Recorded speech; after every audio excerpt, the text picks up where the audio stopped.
we are approaching these issues and the impact that it will have on large sections of India's population. Then, of course, I gave 7 priorities, which began with talking about inclusive growth, investments in infrastructure, also reaching the last mile so that those who are still left without a house or a sanitary facility or a road which is reaching them, and so on. So the last mile, reaching the last mile for those who desperately need that kind of a link are all being covered. Then we are also looking at a very futuristic fintech financial sector for which we have brought in some specific ideas. We are looking at also improving the industrialization of this country, where people will be trained for Industrial Revolution 4.0, which means they're going to be trained for AI, IoT, using Web3 in other words. So training manpower to ready themselves for industries which are rapidly becoming industrialized in the Web3 context.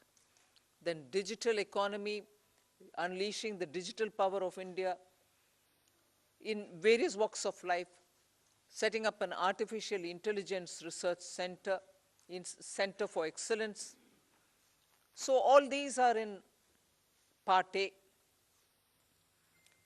There's a lot of increase in the agriculture credit availability, 20 lakhs being made available for agriculture credit.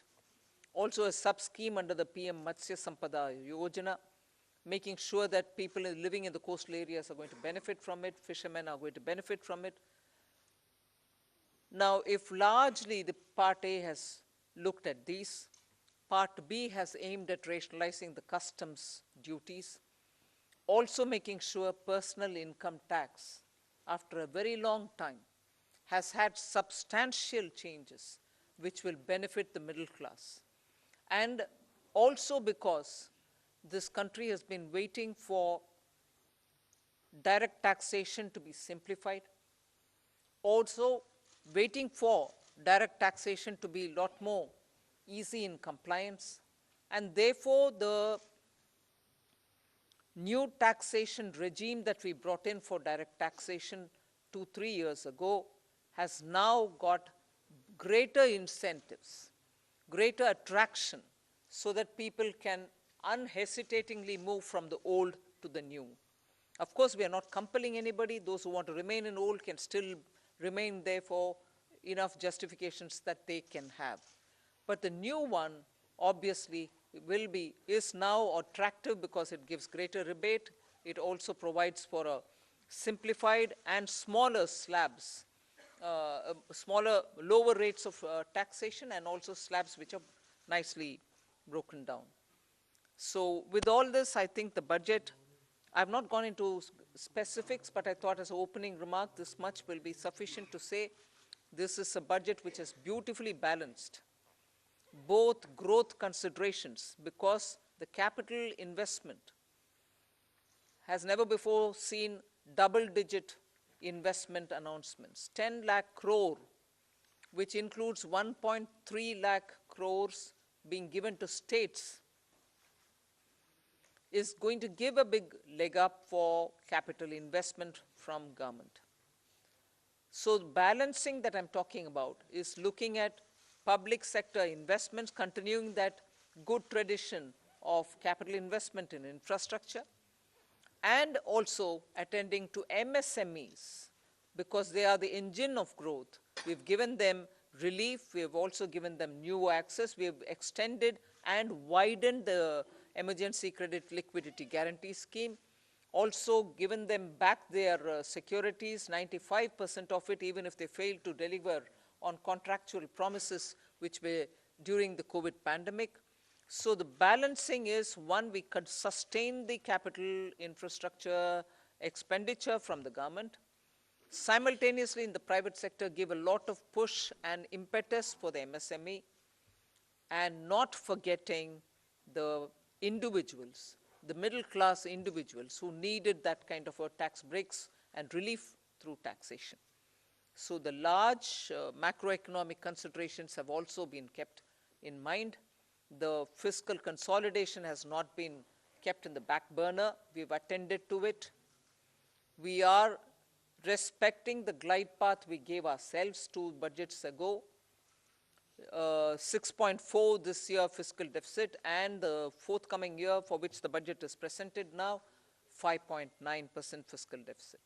So broadly, I leave it at this.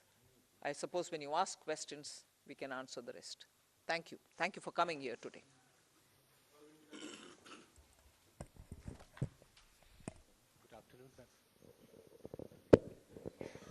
Good afternoon, ma'am. Shishir here from Hindu Business Line. Ma'am, my question is that when there is an announcement for 7 lakh rupees under new tax regime, that will no tax to be paid, and then you are talking about rejigging the new tax regime, does this mean that this is the end of exemptions for various incentives, exemptions for investment and savings? Well, I've already addressed this, I think. We want to make the new tax regime, which is without exemptions, attractive enough for people to think that this will be the best option for them because it gives them better rates. It doesn't also make the compliance a burdensome exercise. If rates are so low, you're going to benefit net by paying lesser tax. Even those exemptions that you would have otherwise gained from would have resulted in probably net amount being the same. So we made this a lot more attractive. But if there are people who still think that being in the exemption regime, which is the old regime, benefits them, they're welcome to continue where they want. But yes, the ultimate interest is to make the simpler regime more attractive. And that is why we've come up with this.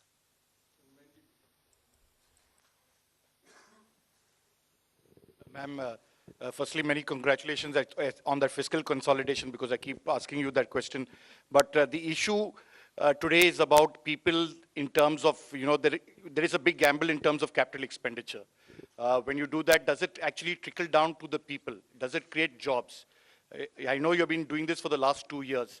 Are you sure that this will really trigger off job creation, one, to, money in the hands of the poor people?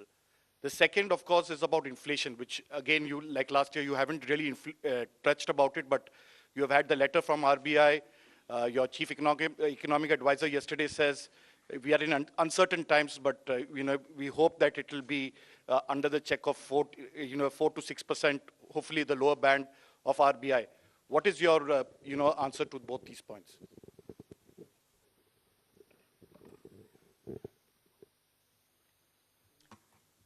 First of all, on the inflation, I think, yeah, you're right in saying RBI wrote a letter and what. But in the meanwhile, you've seen inflation come down, both the CPI and WPI. Action is being taken by the government. We take inflation-related steps as and when things develop in the ground and in response to it. And that has borne result. So inflation is not something which we are looking the other way while it is changing up and down. We have kept attending to it, and as a result, you find the result. On fiscal consolidation, you asked me the question, and I've already explained that we've attended to it with all earnestness, having respected the glide path we gave ourselves earlier. Jobs. Yeah. See, first of all, I find it a bit odd you may want to ask this question like this. Capital expenditure. I would have appreciated if you asked me, you said something in the BE, but you've not really exhausted what you put forth. You've not really used it in the ground. It is unfulfilled in the sense targets have not achieved. I would have been happy to answer if that were to be the case. But you're asking me a question about, in the sense you are implying that we have fully utilized what has been kept for capital investment. Therefore, it makes me feel odd that you're asking a question of actually have jobs been created or not. When projects are undertaken and money is utilized, and that it is utilized is coming through from the budget statement, how would the projects get completed without manpower, without jobs? Not all projects can be completed, even 1%, without human intervention. So obviously, jobs are happening in the ground. So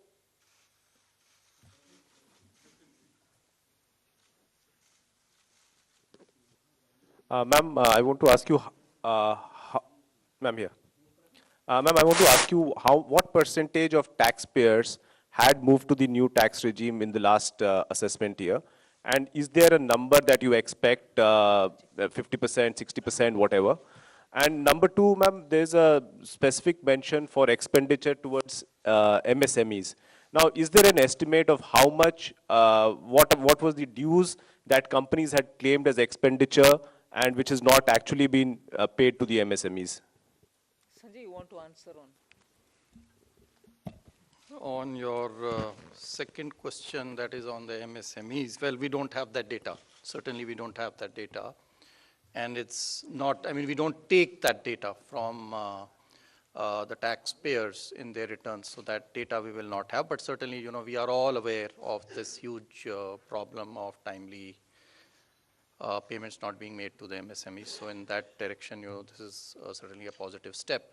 Coming to your first question on the exemption-less regime, let me say that for companies, the 22% tax regime that we got, 61% of our tax now, the corporate tax, more than 60% is actually coming from the exemption-free tax regime.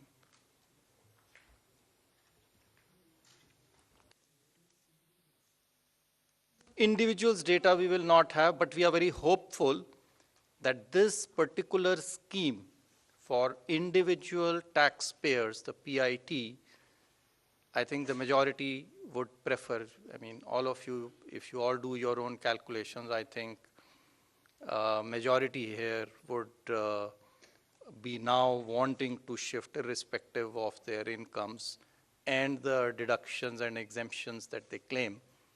They would be finding it more attractive to shift to the new tax regime, majority of them.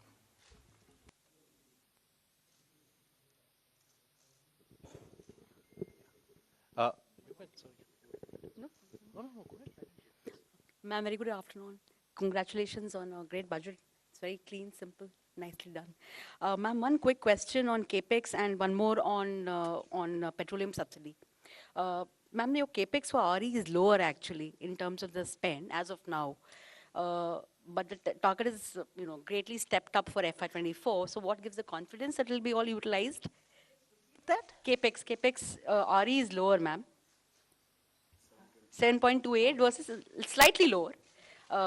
And a big jump for FY24. So what gives the government the confidence that all of it is going to be utilized and well spent? That's one, ma'am. And second, ma'am, on the petroleum front, the LPG subsidy has been kept pretty low. You had announced certain additional measures last year in May, along with the deep cuts in excise on petrol, diesel. So what happens to those announcements regarding LPG subsidy? They have not been rolled over. And plus, ma'am, there is a demand coming in from oil cores now after LPG losses that you have made good by giving them money. That something needs to be done on fuel also. So would the government consider? What was the last bit? Something has to be done for who? Basically, demand coming in from oil cores in terms of... oil marketing companies. Yes, cash compensation the money for which fuel. is now being given is not for that. Not for that, ma'am. So, all of that. So, on your first question on capital expenditure. So, yes, the revised estimates are about 97% or 98% of the budget estimate. Yes, there is a slight deviation. It's mainly on the state capital expenditure, which is falling short of the 1 lakh crore. Actually, the central capital expenditure is going to exceed the budget estimates. State capital expenditure is not expected to reach the 1 lakh crore figure because some portions of the state capital investment scheme have reform conditions. So some states have not been able to meet some of the conditions. Therefore, we expect, I think the figures are there, about 76% of the state capital expenditure scheme is likely to be spent. That's the revised estimate. So the shortfall is actually on the state side, not on the central side, point number one. What gives you the confidence for next year? I think if you look at the allocations that have been made, they've made in actually the increments are in 4 clear areas. One, railways. The railways has enough projects to absorb the additional capital expenditure. The second is highways. They have adequate projects running to absorb this capital expenditure. The third is states, 30,000 crores. Now, yes, that there will always be a challenge, but I think the states are gearing up now. This 2 years of this experiment has helped them to improve their spending capacity. And we are also seeing an uptick in the second half of this year on the state capital expenditure. So I'm reasonably confident that the states will absorb the 1,30,000 that has been provided. And the other big item on the central side is the petroleum capital expenditure, which is for retrofitting of refineries to meet emission standards and pollution standards, and partly for augmenting our strategic reserves. So these, I'm quite confident that we'll meet the expenditure targets. Please.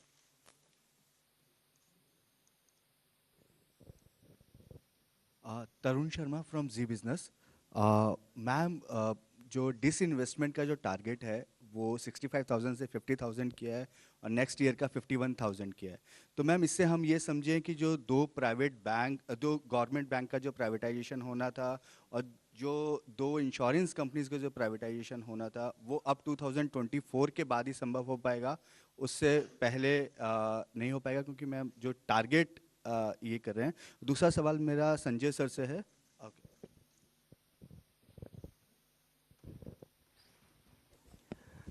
जैसा कि आपको विदित है कि disinvestment तो market conditions और कई चीज़ों से निर्भर करता है, तो उस हिसाब से जो प्रैक्टिकल और प्रूडेंट टारगेट है वो रखा गया है।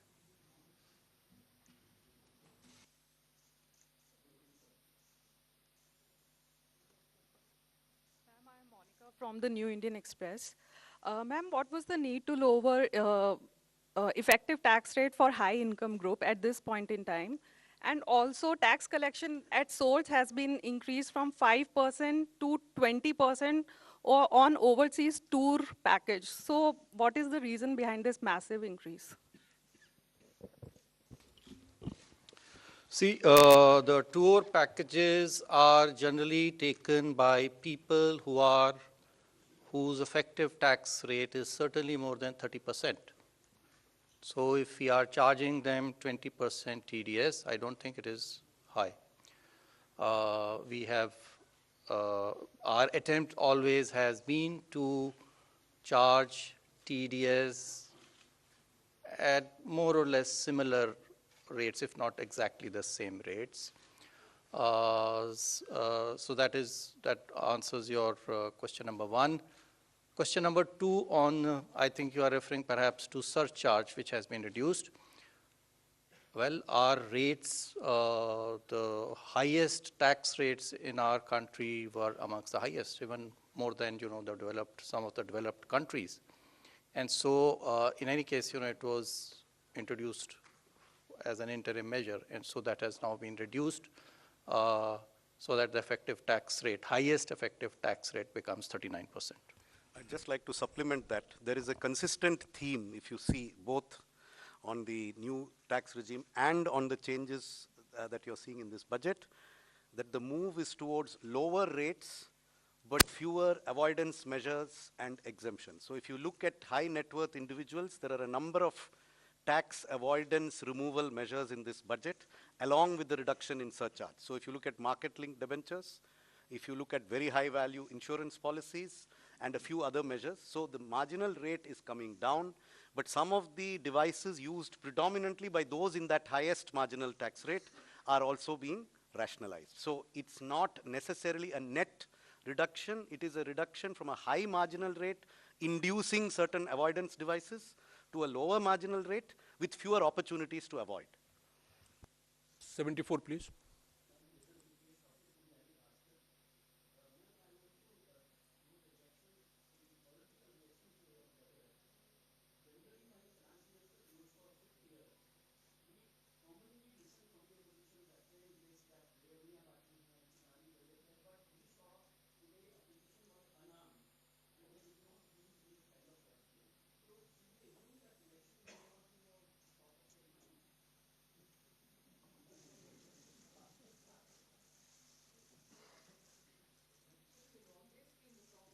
One's mind being part of a political party.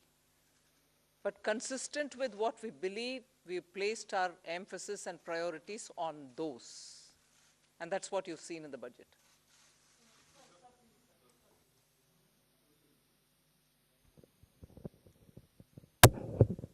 Madam मेरा सवाल है आपसे। मैं संजय शर्मा हूं लोकमत अखबार से। मैडम आपके बजट में विपक्ष की तरफ से कोई ज़्यादा प्रतिक्रिया नहीं है ये, लेकिन इस बजट से महिलाओं को काफ़ी उम्मीदें थी। घर की महिलाओं को जो महंगाई से पीड़ित थी, रसोई गैस के सिलेंडर के दुगने दामों से पीड़ित थी, कहीं ना कहीं आटे से लेकर के रोटी तक सारी चीज़ें महंगी हो गई है। तो क्या इससे आपको लगता है कि कुछ इसमें महंगाई पे भी फर्क पड़ेगा, और घर की जो रोटी है, जो घर की जो रसोई का जो सामान है, उसमें इस बजट से कुछ फर्क पड़ेगा?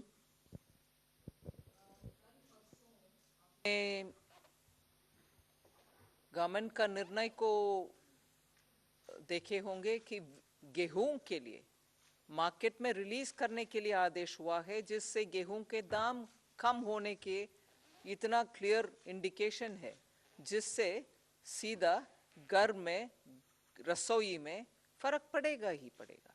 सो उसको आप बोलना नहीं है। ये नहीं है कि मैं उसके ऊपर कुछ बजट में नहीं बोले, मगर बजट से बोलने से पहले एक्शन ही हो गया है ना, कि घर की रसोई के लिए गेहूं आटा के लिए मार्केट में रिलीज करने के लिए निर्णय सरकार ऑलरेडी कर चुकी है। एक मिनट। साथ ही साथ जो है महिला जो है वो भी एक परिवार का सदस्य है, तो जो रिलीफ जो इतना टैक्स, पर्सनल इनकम टैक्स में दिया गया है, वो भी परिवार के पास में और महिला के पास में आएगा, उसके हाथ में आएगा, जिससे वो अपना घर का खर्चा चला सकती है। सो वो भी एक महिला के लिए, हमें नहीं देखना चाहिए कि महिला के लिए नहीं है, वो भी महिला के लिए एक बेनिफिट है। गेहूं पुरुषों के लिए भी है और महिला के लिए टैक्स भी है। Hi, ma'am. Meghna Mittal from ET Now. The fiscal glide path that you have given is 4.5% by 2025-26, which may be considered slightly bold. But does it also indicate your confidence in continuing tax buoyancy in the coming years? Somanathan has already answered it. Yes, tax buoyancy, as you saw even yesterday, GST collection figures have come. Direct taxation buoyancy is also observed in the current year. That is one thing. I think to the credit of this team, there's been a very robust management of macroeconomics. That certainly bears an impact. So all of us might talk about this particular step or that particular step, but I think together, revenue, expenditure, disinvestment, banking, all of us together have worked in such a way that where you can earn more through tax avoidance related measures, and similarly where you can bring in more people into the tax net, you are taking steps. Similarly, prudent ways of effective expenditure without cutting down expenditure, committed expenditure or other expenditure, are all ways in which you're making money mean more. And for every rupee that you spend, you get a better set of returns. So I think efficient management also has a very big role to play here. I just wanted to add to your question. The estimates in the budget, the revenue estimates in the budget, do not assume a buoyancy greater than 1 for the coming financial year. It assumes a buoyancy of 1. Gross taxes are expected to grow by the same 10.5%, by which we have estimated the GDP to grow, which is slightly lower than the figure implied by the economic survey. And therefore, we are assuming only a buoyancy of 1. But if the experience of this year is repeated next year, then it may in fact be more than 1. But we have taken a conservative assumption. And I think the very fact that the commitment to 4.5% was reiterated word by word in this budget gives you an indication that we feel that we have the means and the ability to reach that target by 2025-26. I would also point out that many of our expenditure increases are on discretionary spends. We have kept a very tight lid on the irreducible types of expenditure, and therefore there is room in the budget, both on the revenue side and on the expenditure side, for us to reach that fiscal deficit target by 2025-26. And it is not likely that the finance minister has reiterated it in parliament today. Ma'am, Timsi Jaipuria from CNBC TV 18. Ma'am, I have two questions. Firstly, okay, on the TDS reforms, you've come out with two specific reforms. For one, 20% TDS on foreign investments. Why has this been introduced? Is it to curb the flight of capital or investments which was going outside the country? And secondly, on students who are going outside to study, on that also, the TDS has come, there's a 5% that has been levied, or it has been No. it has been There is reduced. no change on education or absolutely not. That's wrong. Your facts are wrong. But what happens to the amount that one spends in staying there as a Timsi, student? first correct the thing which you've said, because yours is a very powerful voice, and that can spread among your dosts, and that can go out. No change has been made for education or health purpose, LRS. Please, I hope my voice is audible much more than Timsi's. Thank you for correcting me, ma'am. But on the foreign capital, on the foreign investment, the TDS of 20%, if you could I already explain answered the I rationale. think this question was asked, and I already answered it to say that this is actually coming from income, and the income tax rates for those categories of people who are using this LRS to send money outside is much more than 20%. And so they were in any case, to pay for the tax. And in case they don't have to pay for the tax, they can always get a refund.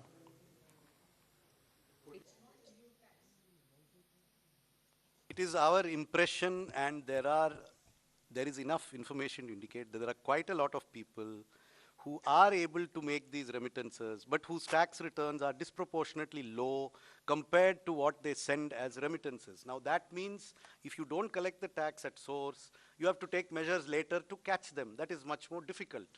If you are able to make remittances to invest in a property in Manhattan or in a stock brokerage account in Dubai, or if you are going to take a 30-day tour of the world, almost certainly your effective tax rate will be 20%.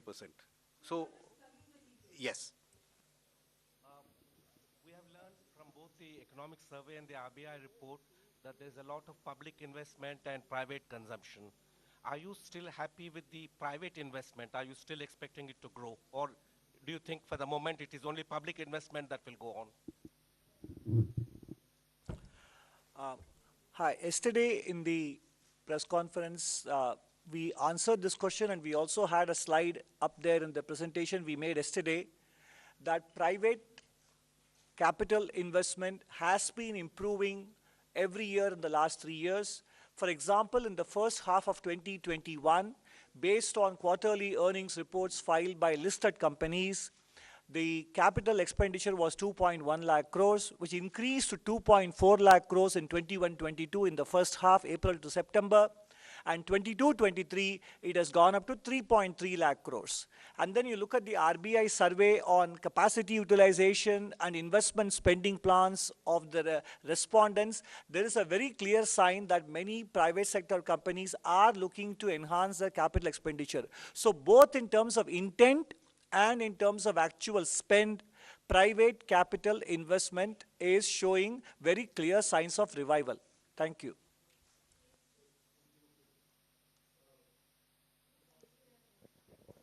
Ma'am, this is Ujjwal Narayan from Newsrise.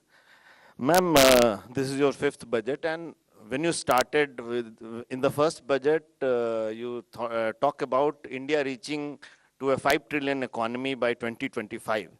So just I wanted to know what is the situation, because yesterday CA has put forward another goal post of becoming a 7 trillion economy in next 7 years. So what is happening to that target?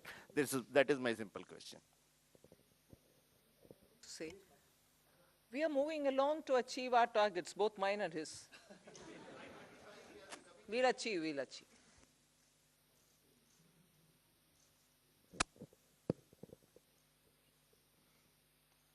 Good afternoon, ma'am. This is Chetan from India Today Group. Ma'am, while calculating the fiscal match for FY24, how did you assume the disruptive variables like the crude prices and, of course, China unlocking and its impact on commodity prices?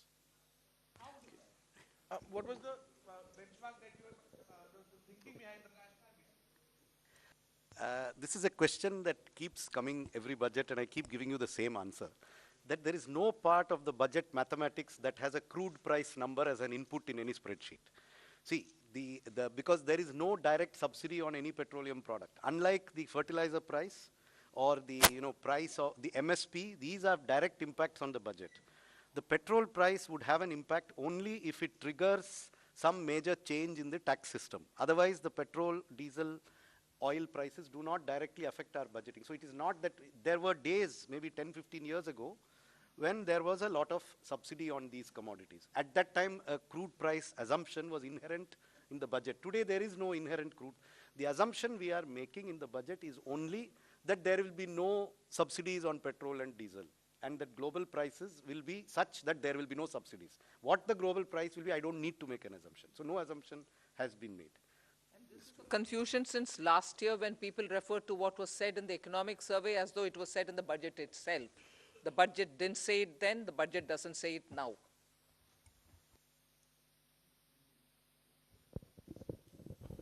मैं आमिर हूँ news nation से। पहला सवाल तो ये कि जब शुरुआत हुई थी एक तरह से मोदी सरकार की, तो कहा था कि अर्थव्यवस्था को बेहतर करने के लिए कड़वे घूंट पीने पड़ेंगे और बहुत ही कड़े मेजर्स लिए गए स्टार्टिंग में। लेकिन आज ये देख रहे हैं कि सरकार ने कड़वे घूंट पिए हैं जनता को खुश देखने के लिए। तो क्या ये चुनावी बजट है, इसको मानती है? और पहला ये, दूसरा ये कि इनकम टैक्स में जिस तरह से जो छूट की सीमा है, जो पहला फेज़ है आपका जिसमें 7 लाख तक की छूट है, तो उसमें वो फेज़ आपको लगता है कि इससे राजस्व पर भार पड़ेगा? कितना भार पड़ेगा, कोई एस्टिमेट है इसमें?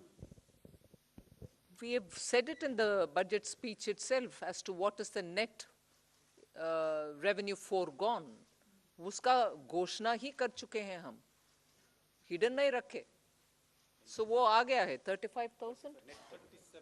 35,000 Direct taxes 37,000 crore, indirect taxes 1,000 crore, additional revenue through indirect taxation measures 3,000 crores, and so net is 35,000 crore.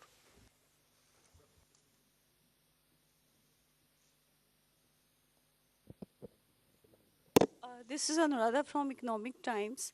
In your budget speech, ma'am, you spoke about the review of financial sector regulators. So can you elaborate a little bit more on that?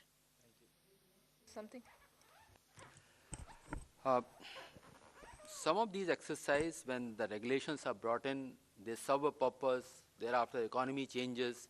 So all the regulators have been doing it as part of their exercise, but there's a time now to take up a comprehensive review. And you will recall, RBI had formed a committee. They did it in 2020. They came out with a report in 2021. That is an ongoing process, and other regulators also will travel in that direction, that their regulations are what the economy needs today. Whatever tweaking is required, they will take up that steps. There's their own review, not by them.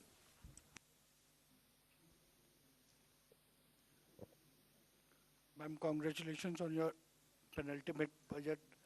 And ma'am, am I audible, ma'am? Congratulations on last full budget, and I just wanted to understand, you have mentioned, alluded to Banking Regulation Act Amendment and Banking Companies Act Amendment. Is it an indication that this year we'll see privatization on that front, public sector banking front? And if you could also throw some light on what kind of amendment it will undertake, apart from, allowing public sector bank for privatization. These measures are for improving the governance of the boards and then investors' protection, etc. These are not to do with any disinvestment or the privatization measures. These are the different set of measures. Over a period of time, the things have changed, and the Banking Regulation Act also fall in line, or not fall in line, has to be aligned with the present day needs, what the directors are, who can be there, what their terms are going to be. So those kind of amendments are there. And one component, of course, is on the investors' protection areas as well.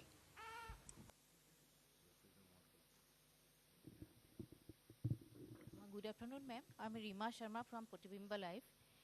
My question,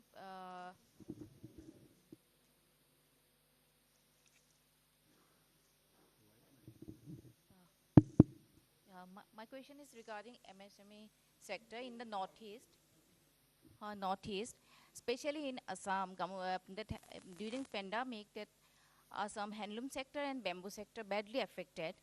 Many artisans forced to close their work. So in your budget, you have saying something MSME sector. You have given some relief and widen the possibilities. So as Gamusa also getting GI tag this time. So do you have any special relief for the Assam and northeastern artisans, especially in the handloom sector and bamboo sector?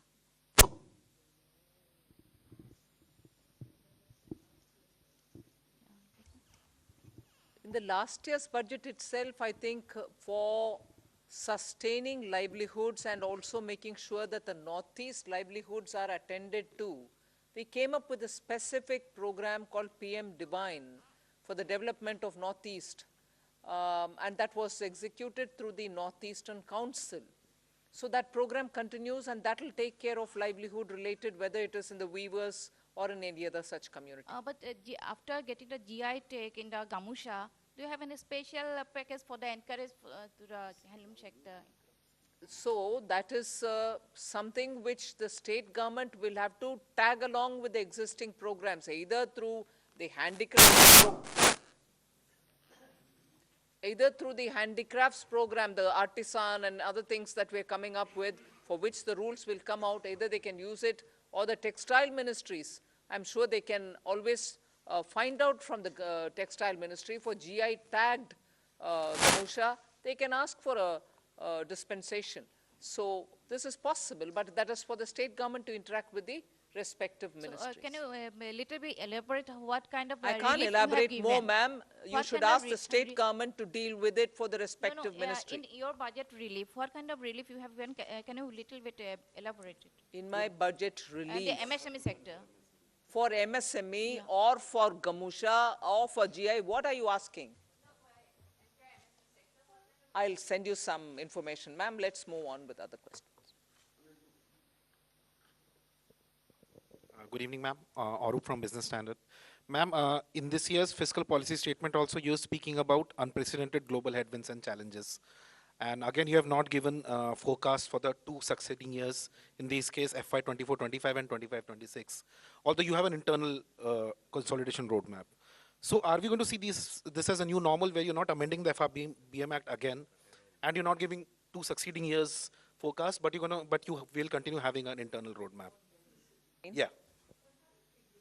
Yeah, but you're not amending for the third consecutive year, you're not amending the FRBM Act, and you're not giving two succeeding years targets.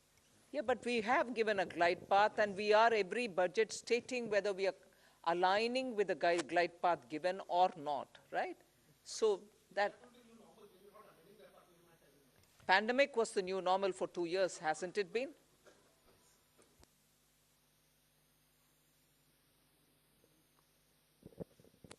Hi, I'm Siddharth from Money Control here. The gross borrowing number is 15.4 lakh crores, net is the gross borrowing is 15.4 lakh, net is 11.8 lakh. Especially with real interest rates returning to positive territory in the last few months with the RBI hiking rates, do you see borrowing costs for companies rising, especially and perhaps the government crowding out the private sector, and could that impact private investments? So I think the question of crowding out, actually the increase in borrowing over the previous year is 8%. The economy has grown at a nominal rate of 15% over this same period. So this is a level of borrowing which I think will not lead to any incremental crowding out. In fact, as a percentage of the size of the nominal economy, the total gross borrowing is actually going to be lower in 23-24 than in 22-23. So incremental crowding out, I think, is not a significant issue, and that I do not think will lead to any impact on borrowing costs in the private sector.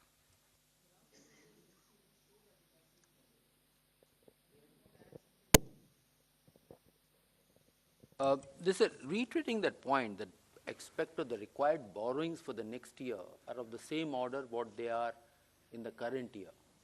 Of course, the size of the economy has gone up. So it is not that the more money is being taken out of the savings which are available into the economy. So we don't see that impacting because it is of the same order. And even if you go 2 years back and just increase by nominal rates, the borrowings are, net borrowings are of the same order. In fact, they are less than 2% more than the actuals. The figures stated were, I think, for the BE. But actually, it will be only, estimates are that it will be less than 2%. Economy is nominally expected to grow at more than 10.5%. So, I mean, that should answer your question. Ma'am, Aishwarya Paliwal from India Today. Ma'am, opposition parties have been calling this Nil Batta Sannata not good enough budget. Your comments? Follow your Hindi. Would you say that again? Ma'am, they said not good enough. Most of the opposition parties for the budget. Ma'am, your comment on that? For what reasons, if I may know? Not good enough for? What reasons, ma'am? If you would like to repeat their words.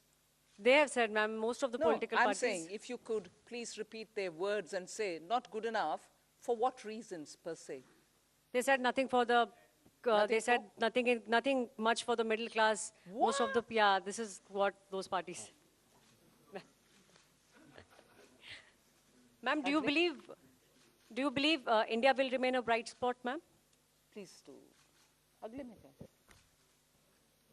Next question, please.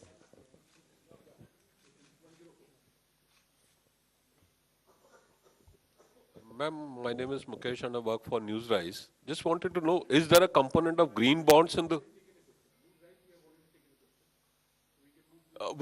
does it contain green bonds also? I mean, what would be the component of green bonds? Sovereign green bonds. Repeat your question, please.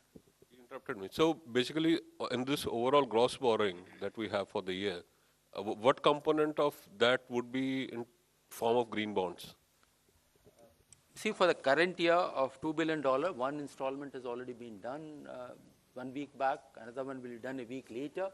So for the next, and the monies which we are going to raise now through these bonds, $2 billion, will be used for the projects which have been identified.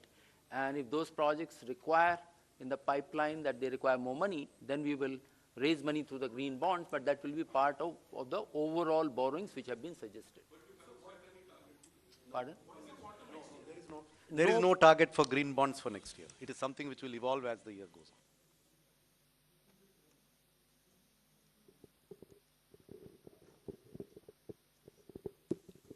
on. Ma'am, this is Primangshu from Anandavajar Patrika. You have said that your capital expenditure has reached 10 lakh crore, but the interest payment expenditure that has also reached 10 lakh crore. And the interest payment burden, it is almost 40% of the revenue received. So do you think it is a matter of concern for? It is always desirable for a government to have its interest payments as low as possible. But you are aware of the reasons for which government had to borrow a lot over the last 3 years. And all that I can say is the borrowings have been used very constructively towards growth-inducing investments and have not been frittered away on unproductive expenditure. Therefore, if the economy keeps growing at the rate that it has started to grow at now, then this is unlikely to be an unsustainable debt burden. We are quite confident that the interest burden will gradually come down as the GDP keeps growing. And to sustain that growth, the quality of expenditure, the quality of government expenditure is increasing. The revenue deficit is falling even faster than the fiscal deficit. So we are actually seeing an improvement in the quality of public expenditure, which will enable us to sustain this higher interest burden, which is a result of history, 2 years of COVID, where the entire globe has seen an increase in interest burden in all governments all over the world.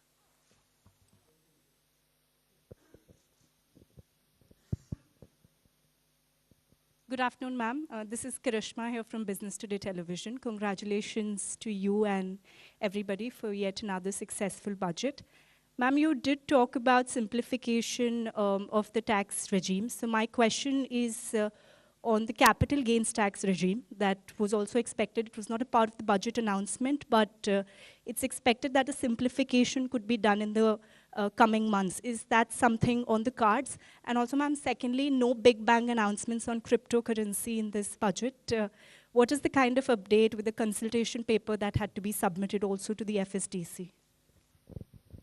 For your question, first question, I have no answer because it's your expectation. You kept about it for the last few months, and then you want me to answer on that? Oh, have they been? They've not told me about it. No.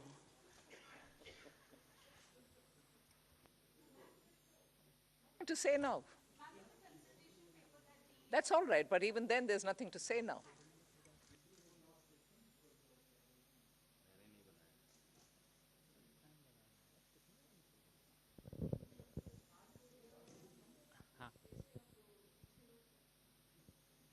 Ma'am मैं आलोक CNBC आवाज़ से हूँ sir. Ma'am मेरा सवाल ये है कि जो TDS को लेकर क्लैरिफिकेशन आई हैं और उसमें ख़ास तौर से जो 10,000 का जो थ्रेशोल्ड लिमिट है कई सारी चीज़ों पर ख़त्म कर दिया गया है, ख़ास तौर से ऑनलाइन गेमिंग को लेकर। इसके पीछे क्या रीज़न है? ऑनलाइन गेमिंग को लेकर अभी भी क्या सरकार काफ़ी कॉन्शियस है या ऐसा लग रहा है कि अभी भी टैक्स लीकेज है वहाँ से, या बाकी चीज़ों पर भी जो ख़त्म किया गया है ये TDS के लिए जो 10,000 का एग्जम्पशन, उसके पीछे क्या रीज़न है?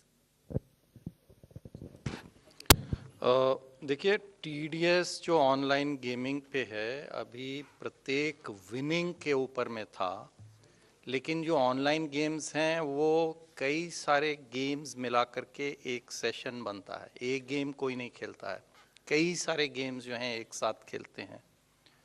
तो इसलिए जो TDS अब लागू होगा वो समस्त गेम्स पे सामूहिक रूप से जब नेट जो विनिंग होगा, जो वो अपने पैसा जो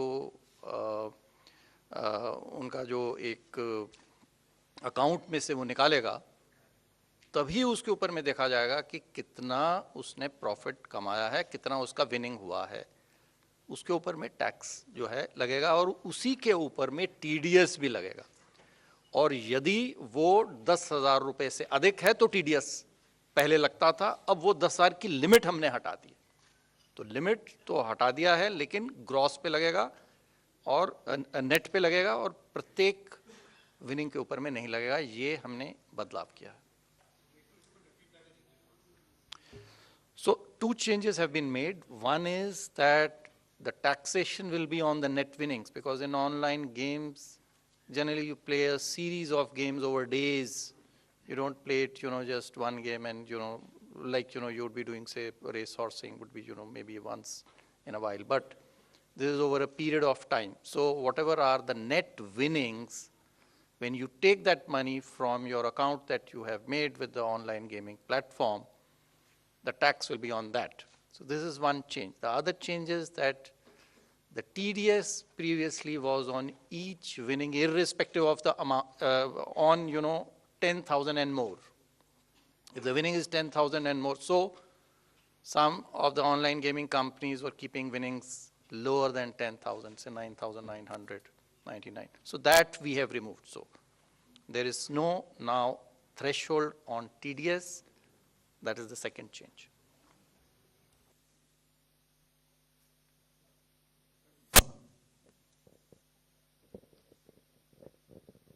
Hi, ma'am. This is Priyashmita from Informist Media. Ma'am, I wanted to know that there has been an upward revision in the small savings estimates for FY23. However, data suggests that there is a shortfall. So how do you plan to achieve it? Yeah, it's a good question, and I mean, it shows good awareness of our numbers. I'm happy to see people read our deep statements with so much attention. It is a good question.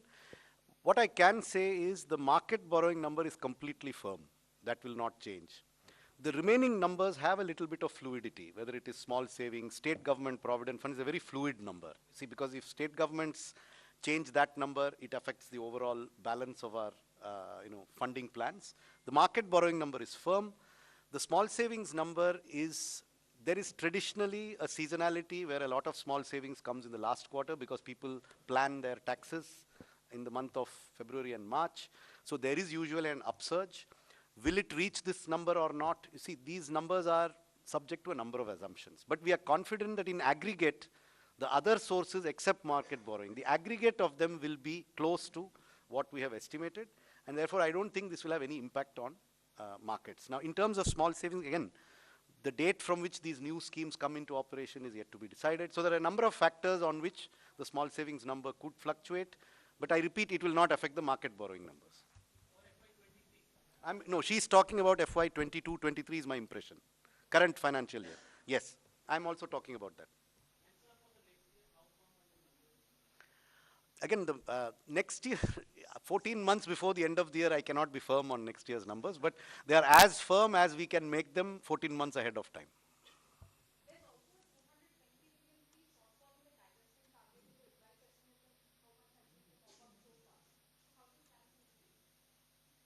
Well, I mean, if there is a shortfall somewhere, there is an increase somewhere else. We have shown you all the numbers as to how we meet the deficit of this year. How is it going to be funded? I have the statement, you have the statement too, since you've obviously read it, so I don't need to tell you.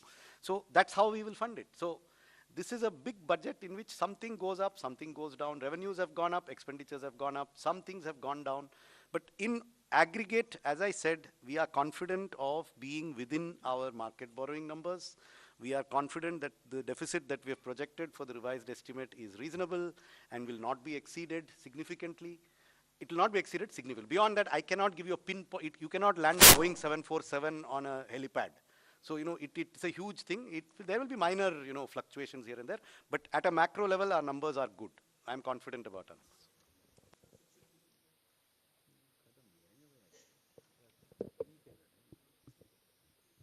Ma'am नमस्कार, मेरा नाम महावीर सिंह है, freelancing करता हूँ। दो छोटे से स्पष्टीकरण चाहिए थे। एक तो 7 लाख रुपए तक की आय जो आपने कर मुक्त की है, वो दोनों उसमें है, पुराना और नया, या सिर्फ नए में है? ओके। और एक आपने घोषणा की कि जो गाड़ियों के स्क्रैप के लिए सरकार कोई सपोर्ट कर रही है, उसके पीछे क्या मंशा है सरकार की? क्यों इस तरह के उसको बढ़ावा दे रही?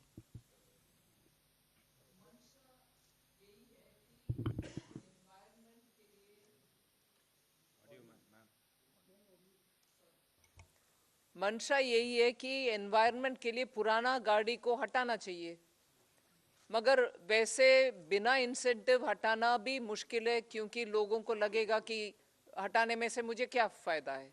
सो इंसेंटिवाइज करना उसके लिए।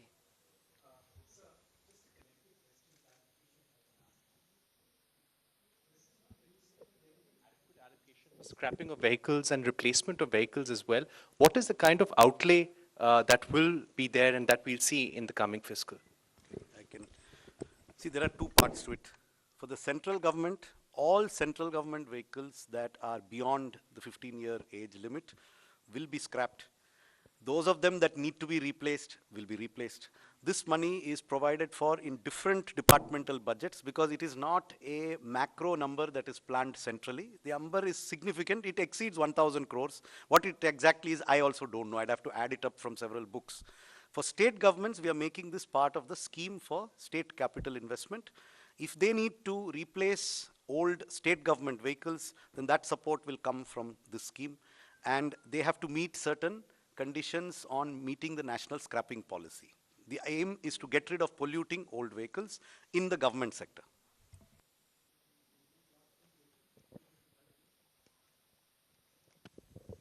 नमस्कार ma'am, Pramod Sharma.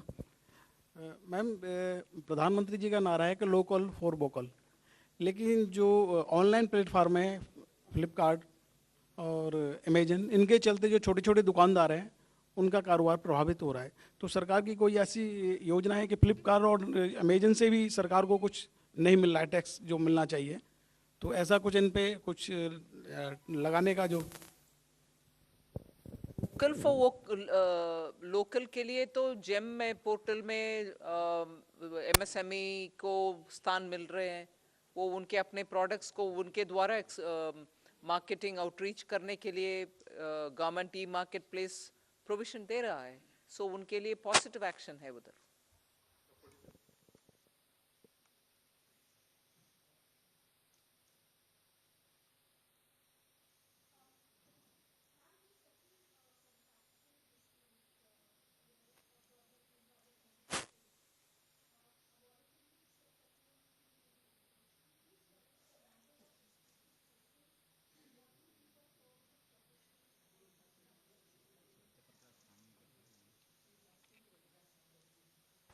Precise numbers I don't have at this point of time, but the scheme is that if there's an arbitration award which has already happened, either of the party, either a government department or a government undertaking has challenged it, or the contractor has challenged it, and that arbitration award is being contested in any court, then depending upon the level of the dispute, a settlement can be reached between the two parties so as to reduce the amount of litigation which will be there.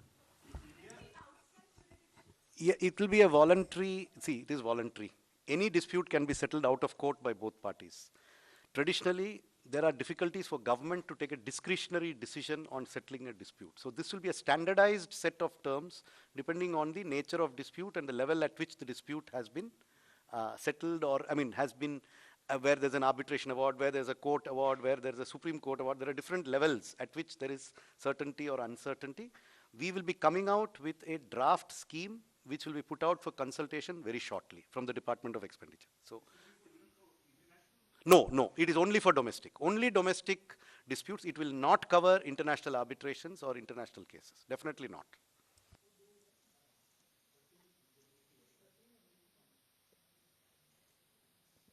Thank you.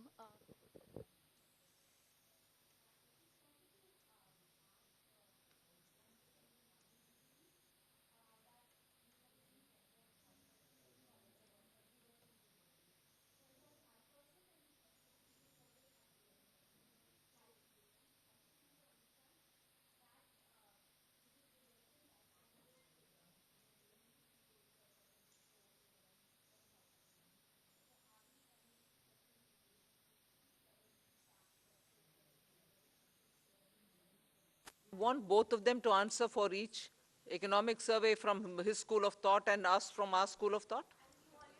We are not going to be talking about comparing the two and giving justification for one. They come from their school of thought and we do it ours, right? I understood the question, but you're trying to link the two which are not so related. That is economic survey, yeah?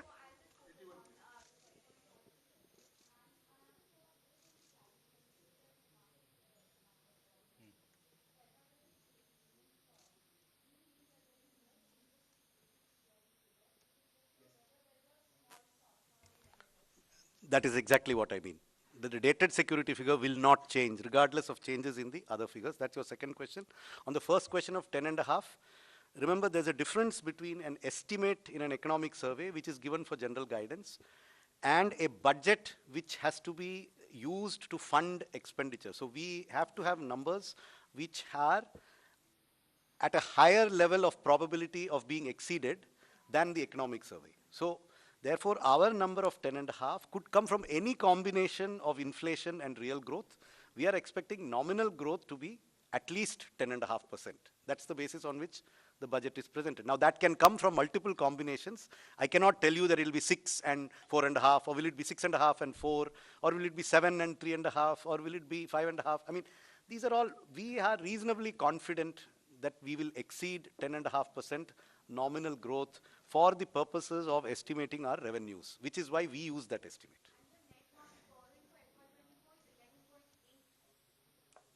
Whatever is stated in the budget speech, it is there, it is 11.8, it has been stated in the budget speech, and I know you have read this statement, so it is there, 11.8.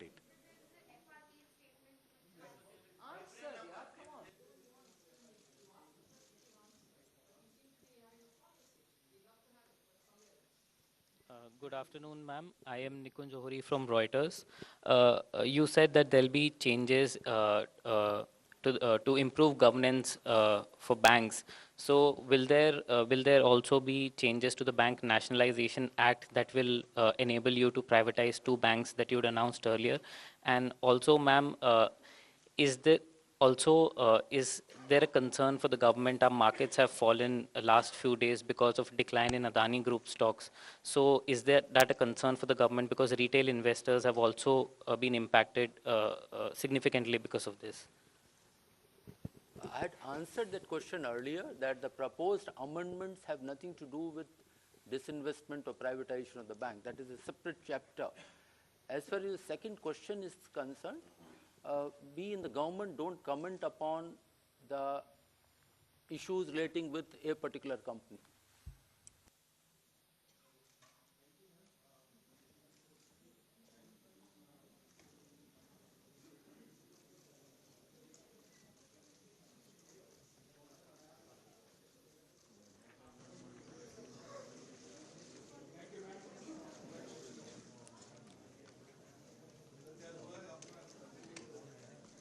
New generation.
Artificial intelligence है, इस पे बात हो रही है, university setup होने की बात हो रही है, सेबी यूनिवर्सिटी सेटअप करेगा, बहुत सारी बातें हो रही है, लेकिन ये बात कहां तक होएगी? इसके पहले भी यूनिवर्सिटी सेटअप करने की बात हो इसमें 2-3 टेकअवेज थे, एक मिनट बताना जरूरी है। डिफेंस एक तो मैं रजत आ रहा हूं। जैसी आज सेबी एक इंस्टीट्यूट सेटअप करेगी जिसमें डिग्रियां दी जाएगी और लोगों को कैपेसिटी बिल्डिंग करेगी, ऐसे ही 3 साल पहले डिफेंस के लिए एक यूनिवर्सिटी सेटअप हुई थी, 39 करोड़ रुपए सैंक्शन हो गए थे, गुड़गांव में सिर्फ जमीन ली गई, अभी तक वहां जगह तक। अच्छा देखिए, 2-3 चीजें, एक तो इंफ्रास्ट्रक्चर पर जो है 10 लाख करोड़, वो 33% ज्यादा, इसके अलावा पीएम आवास योजना 66% ज्यादा 79,000 करोड़, और रेलवे के लिए 2.5 लाख करोड़ जो 9 गुना ज्यादा है 2013-14 से। अब एक एक करके आप सबका, एक मिनट पहले सर, हाँ प्लस भाई हमारे आकाश भाई बहुत उत्साहित है। देखिए सबसे बड़ी बात है कि बजट में पहले 3 उन्होंने कहा है कि 3 हमारे लक्ष्य हैं और उसके 7 उन्होंने बेस बताए हैं, उसके आधार पर ये पूरा बजट है। 3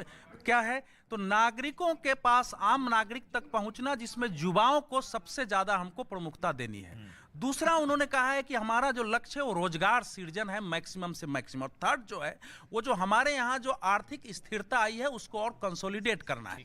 उसके बाद उन्होंने कहा कि हमने 7 आधार बनाए हैं बजट का। तो जब 7 आधार आप देखेंगे, 7 आधार है कि एक समावेशी विकास है, दूसरा है वंचितों को वरीयता देना है, जो वंचित रह गए हैं, तीसरा है बुनियादी ढांचा और निवेश, इन दोनों को बढ़ावा देना है, क्षमता विस्तार करना है, देश में जो पॉसिबिलिटी है लोगों के अंदर उसको करना है, फिर हरित विकास है, उसके लिए बड़ी घोषणाएं हैं, युवा शक्ति और वित्तीय क्षेत्र। मैं एक 2-4 पॉइंट इसमें बताना चाह रहा हूं जिस पर शायद जैसे आपने एक तो हाउसिंग का बता दिया, 70 की हाउसिंग का बढ़ाने का मतलब 66% ज्यादा। 70 हाउसिंग बढ़ाने का मतलब होता है कि वो क्षेत्र, वो देश के हर क्षेत्र का विकास हाउसिंग से जुड़ा होता है। उसमें ईंट भी बनेगा, उसमें सीमेंट भी बढ़ेगा, उसमें स्टील भी बढ़ेगा। किया गया है 48,000 करोड़ से